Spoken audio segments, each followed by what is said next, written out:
guys. Platypus! Welcome back to another episode of the Silver Eyes with three idiots. And Perry the Platypus, apparently. Okay, we're getting to the good part. Which is the end, where we never have to see it again. No. Do you know what I put you in? Your girlfriend? Carlton said, and Dave made a thin curve of a smile. You're amusing, said with distaste. But no, you're not wearing a costume, Carlton. Not precisely. You see, these suits were designed for two purposes. To be worn by men like me. Why men? Did you just imply that he's not a man? He gestured. Or the only murderers can wear them? Fluidly towards himself with something that might have been pride. And to me, years as working animatronics, like the one to stay on stage. Do you understand? Carlton nodded, or began to, but Dave raised his eyebrows to stop him. I said don't move, he said. The neck of his costume came open, and he began to undo a second fastening at his back as he talked. You see, all the animatronic parts in his suit are all still in it. They're simply held back by spring locks, like this. He killed himself? I'm kidding. Dave went into the pile of costumes and selected one, bringing the fuzzy green torso headless over Carlton. He held up the costume and wagged two twisted pieces of metal that were attached to the sides of the neck. These are spring locks, he said, bringing the piece of metal so close to Carlton's face that he could almost not focus his eyes on it. Watch. He did something, touched a piece of the lock, so I can't say this word right now. I know what it means, but I can't say it. Let me see. Imperceptibly. That Carlton could not see what he had done. It snapped shut with a sound like a backfiring car. Carlton stiffened, suddenly taking the order to not move, deathly serious. It's a very old costume, one of the first ones Henry made. You can trip the spring lock suits very, very easily if you don't know what you're doing, Dave went on. It takes almost no movement at all. Henry, Carlton asked, trying to focus on what he was being told. He could still hear the snap if it had lodged in his head, like a something kept repeating. I'm going to die, he thought, for the first time since waking. This man is going to kill me, I will die, then what? Will anyone know? Apparently your dad won't! Yeah, he's totally not missing. He set his jaw and met Dave's eyes. Who's Henry? Henry, Dave repeated. Your friend Carl, god damn it. Charlie's father. He looked surprised. Did you not know that he made this place? Oh, right. Well, Carl said confusedly. I always thought of him as Charlie's dad. All right, Dave said. The kind of polite murmur people made when they didn't care. Well, that's one of his first suits, he said, gesturing to Carlton. If you trigger those spring locks, two things will happen. First, the locks will snap right into you, making deep cuts all over your body. And split seconds too later, and a split second later, the animatronic parts will have been holding back all that sharp steel and hard plastic will instantly be driven into your body. You will die, but it will be very slow. You'll feel your organs punctured, suit will go wet with your blood, and then you'll know you're dying for long, long minutes. For long, long minutes. Yeah. But you will be unable to. Oh, fuck. Your vocal will be severed, and your lungs will be filled with your own blood, and you'll drown into it. There was a far away look in his eyes. Here. She didn't have to get my brother. I don't care. I guess he got sick? Or well, you said that your youngest brother was soaking up the other day, wasn't he? Yeah, we're pretty sure it was just something he ate. Oh. Because he's fine now. He was fine the next day. It's just he hasn't been wanting to eat because he feels like it's going to make him puke again, and he's scared to. Yeah. I think Mom decided to pick the middle brother up because there was a field trip today, and essentially if you didn't go on the field trip that you had to pay for and he didn't want to go anyway, you were essentially put in ISS. Yeah. That's why I never, if it feels like a field trip at like in middle school, and I couldn't go to like that Disney one, I just stayed at home. Fuck, where was I? In my ass. There was a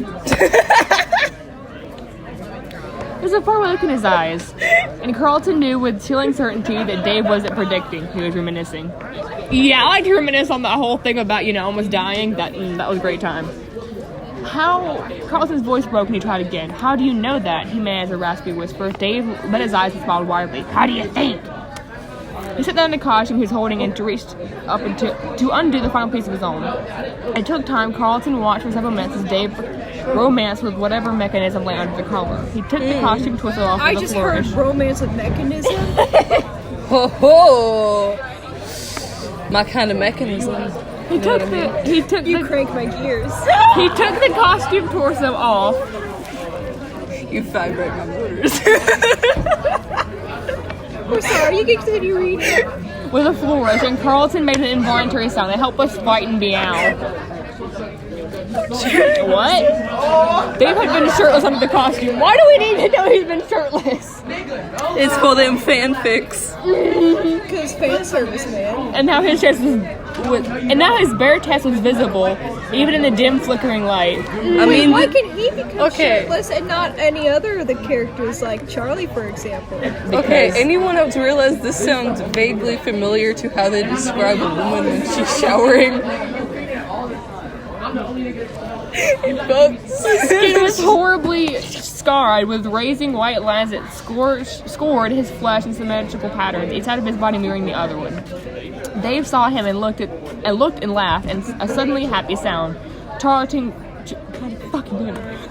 shivered at it. Dave raised his arm out from his body and turned slowly in a circle, giving Carlton an ample time to see that the scars were everywhere, covering his back like a faint lace shirt, stretching to the waist of the rabbit's pants as they continued all the way down. Oh no, damn. Also, there's a random break right here, so. Oh, finally, they used proper transition. On the back of his neck. Hold up. Where they. The part where he's only halfway in the suit. Remember that fanfic? Or that picture I sent you, that really weird gif, because you were talking about really weird ships that they have. And so I was sending you pictures of the bad guy. And like smut. Because I'm a horrible person. I don't want to talk about it. I don't want to talk about it. You don't want to remember. I don't want to remember my fangirl phase of PGXPG. I don't want to talk about it. I don't want to talk about it. Sure you do. I don't want to talk about it. On the back of his neck, Perhaps they later were in the largest call. and most visible. Okay, I mean, that'll work. Two scars. Not to the public. Like, I have nothing to do this weekend.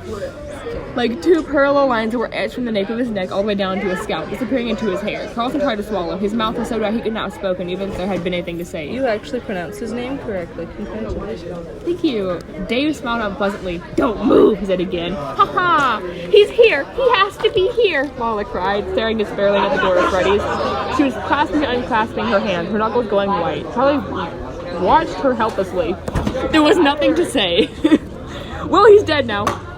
The door was no longer covered in chains. Instead, it was simply no longer a door. It had been welded together. The metal was melted seamlessly into the frame, and the hinges were gone, covered in a crude, patchy shoulder. They all stared, not fully able to comprehend what they were looking at. Charlie stiffened her feet. She did what? How do you stiffen? I don't know. Do you like curl? Is it we curl your toes? I don't know, I guess. She had stepped into really a puddle. Yeah.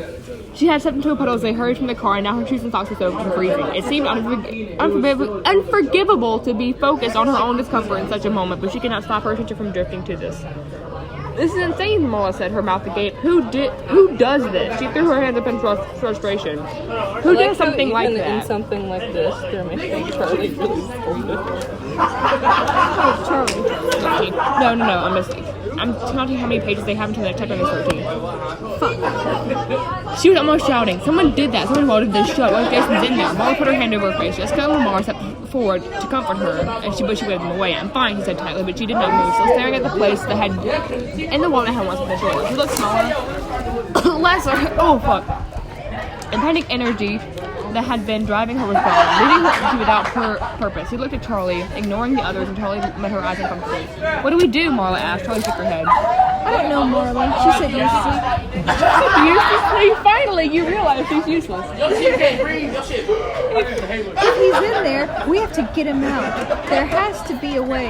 There has to be another way in, John agreed, though he sounded surer than Charlie felt. Freddy's has a window, a service door, right? There must have been fire exits. There has to be something. Stop! Marla cried, and they all froze in place. She was pointing at the floor. What is it? Charlie asked, coming up next to her. It's Jason's footprint, Molly said. Look, you can see on the imprints. It's one of those silly shoes he spent a year's allowance on. Charlie looked. Molly was right. There's a muddy footprint about Jason's size still fresh. Molly's face still alive. Again, fiery. I can't say fiery, and determined. Oh, I think you said bye, Yuri. I'm like, what is Bye, Brendan Yuri, buddy. What does Brendan Yuri have to do with this? Oh, yeah, I don't know. Everything. Yeah, everything. He's a writer of this. He wrote this. He must have just been here, Molly said. Look, you can see the tracks turn and leave again. The door must have already been welded when he got here. Probably still is here somewhere. Come on. Jason's tracks were heading further down an alley into the darkness, and the group crouched low to the ground, following his trail. Charlie hung back, not really helping, but keeping an eye on the bobbing flash out ahead. There's something she was forgetting, something she should know. Something about Freddy's. Noticing that she was apart, John looked at others move ahead. So did Jason tell them finally there was a yellow rabbit that took him? No, he just went by himself because he was tired of them like hanging around and not caring that Carlton, gone. And it's been a week, right? Yeah, it's been an entire week, and his father's been like, oh, he'll come back eventually. I can understand a day, but a fucking week and they still haven't got the hint. Like, hey, Carlton hasn't come back yet. Maybe we should probably go look for him and see if he's okay. Yeah, they don't do that. They're just like, he'll come back eventually. But that's bullshit because it's been a week. And his dad's a cop. He should be more worried about him. Oh my god. And Like, you saw how those kids were murdered. Wouldn't you be more worried about your own son? like, hey, my son went to the site where the murders are, and that murderer might still be out there, so I better go check on him and make sure he's okay. Because I'm pretty sure in the beginning of the book it said that he had arrested someone, but they wasn't the same guy, and he like let them go. So he doesn't know if the killer's been caught or not. It's fucking stupid. He has no brain. I mean, he doesn't brain, but it's like little bitty tiny. You okay? He asked in a low voice, and Charlie shook her head. Of course she's not fucking okay. You guys waited for a damn week. I'm fine, she said. Go ahead. He waited for her to say more, but she was staring ahead in the darkness. Another way in. Same fucking sentence you said before. Go. Found it! Jessica's voice pierced through the dark, and Charlie came back to herself and jogged up to catch up to the others. Lamar had the flashlight again, and he was aiming it at the air then close to the ground. The bit was old and rusty. I just don't get the point of some of these characters. Like, oh my god, like, the way the suspense could have been added is if each character gets killed off one by one. That would be great, honestly. Yeah, that would have added suspense. Like, okay, where the fuck is this guy? Oh, where did she go? Well, it would have been great if it was like, hold on, let me finish this. And it's covering lay flat on the ground, aimed to scattered footprints and clumps of mud. So it would have been better if, like, for example, we get Carlton's point of view, and then he pulls, and then Dave yanks the spring locks and kills Carlton. So then when they walk in, they find him dead. That would have been like, oh shit, he's still here somewhere. And then they could have led like Marla off. He could have had Jason in his clutches and he'd be like, oh, please come help me, Marla, or whatever. And then he could kill Marla and then kill Jason. And then he could have like let everybody off until it was only John and Charlie. And then he could have killed John off, and then Charlie was like the only one left. That would be like a great book. Don't forget about Lamar. Oh yeah, Lamar. Well, he could die by hanging. He'll just hang himself later. It's so bad because I actually want John to die, and I want Jessica and Charlie to live because Jessica and Charlie Jessica's like the only good character in the books. Jason, what are you doing? Marla gasped and knelt beside He's his vent. fapping. What were you thinking?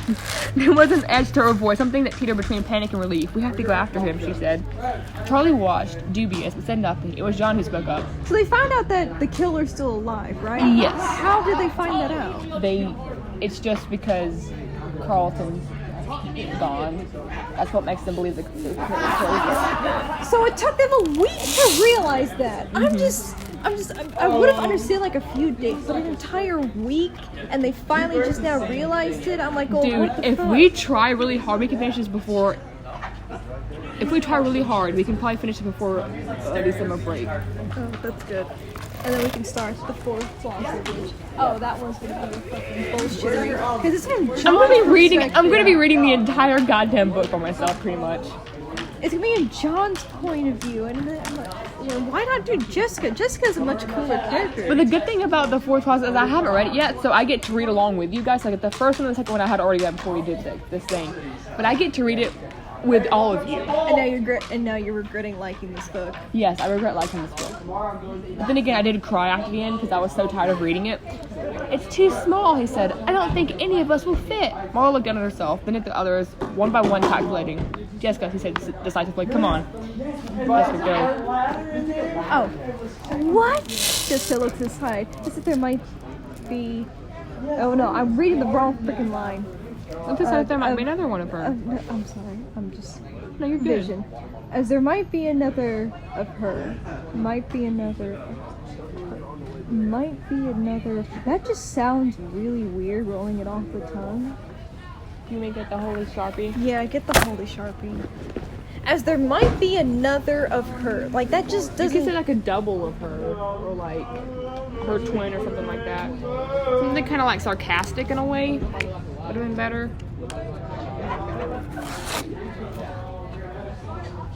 Oh yeah, to the audience that we have out there somehow. We found out last time that this girl can't even do basic math because you add 8 when she was taken away, plus 10, that equals 18. But it says in the wiki that she's 17, so this girl can't even do basic math. Alrighty, boo.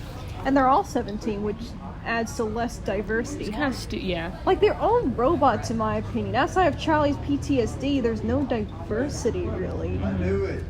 You're the skinniest, Marla said shortly. Just try, okay? Jessica nodded and went over to the vent. She's like, okay, screw it. Let's put you for sacrifice. Kneeling in the muddy concrete that was an alley floor, she studied the hole in the wall for a moment and tried to squeeze in, but her shoulders barely cleared the space. After a moment, she pulled back out of breath. Marla, oh, that's you. Oh. Marla, I can't fit. I'm sorry, she said. You can fit, Marla said. Please, Jessica. That just sounds What are you really gonna do, weird break her arms? That just sounds really weird without context. Jessica looked back at the others, and when Charlie saw her face, it was almost white, harsh expressionless. She's claustrophobic, Charlie thought. But before she could speak, Jessica was back in the air bit, twisting herself, trying to fit. Please, Marla said again, and Jessica saw back out something had bitten her. Hang on, there's a spider right there. Okay, thank you. Okay, go. If Charlie knows that Jessica's claustrophobic, why didn't she say anything? Because she's an asshole. That is true. I can't, Marla, she said, her breathing shallow and fast, just feet running full out. I don't fit. There has to be another way in. Charlie slipped in, reaching her arm between Marla and Jessica as though breaking up a fight. Charlie closed her eyes, trying again to remember. She pictured the restaurant, trying to see it not as they had the last few days, but as it had been years before. The lights were bright, it was full of people. It used to get hot, stuffy, she said. In summer, it smelled like pizza, or French fry grease, and sweaty kids. And my dad would say, why are we going into too much detail? Just remember the fucking place. That's it. He would say, whose brilliant idea was to put a skylight in a closet? Fish triumphantly relieved. You couldn't just say she remembered that there was a skylight in the fucking closet. We have to have her dad in there because he's somehow relevant. I don't get how he's relevant. The only part is that he committed suicide. Yeah, we get that a lot. We are constantly reminded that he committed suicide. We just cannot forget that part. We're not allowed to forget that part. Just highlight the entire paragraph. Or you can do it neat. Also, it was your brilliant idea to put a skylight in the closet, you fucking idiot. You made the blueprints. She finished trying through relief. She could picture the little supply room with the open roof. She and Sammy would sneak away and sit in there for a few minutes, enjoying the small stream of fresh air that filtered down from outside. Oh, so that's why your brother got kidnapped. Wait, she had a brother? Okay. So that's it. Let's go to the roof. John said, freaking Charlie.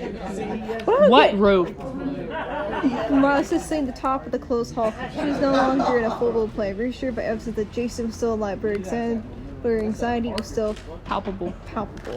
Her glance Her glance darted constantly around the little group. Her little bird might suddenly appear from the shadows. He's cowboy. Cowboy. It's been covered over like everything else. Lamar chimed in. Alright, what was your thing? What were you saying? I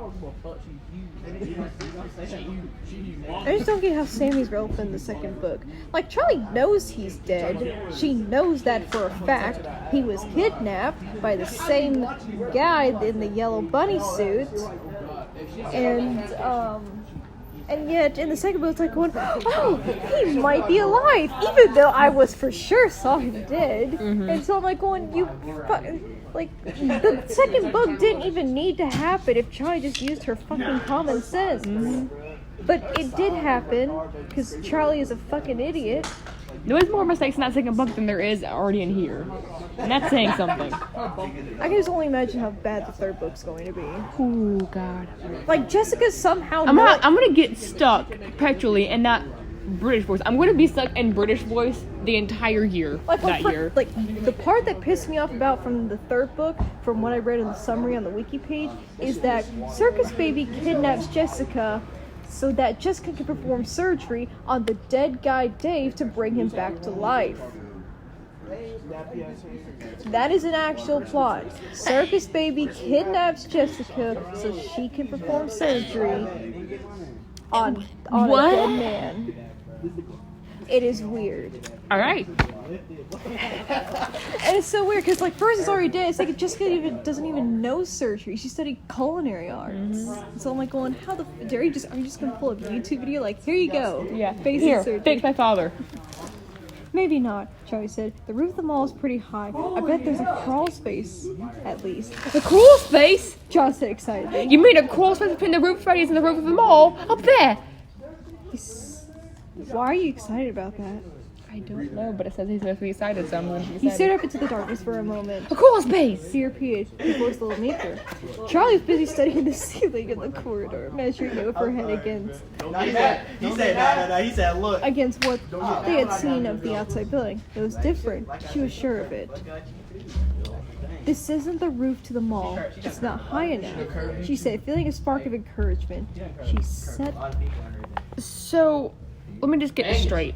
There's only one way. If Dave seals off the entrance, there's only one way for them to get in. Alright? Okay. How did Dave expect to get in and get out?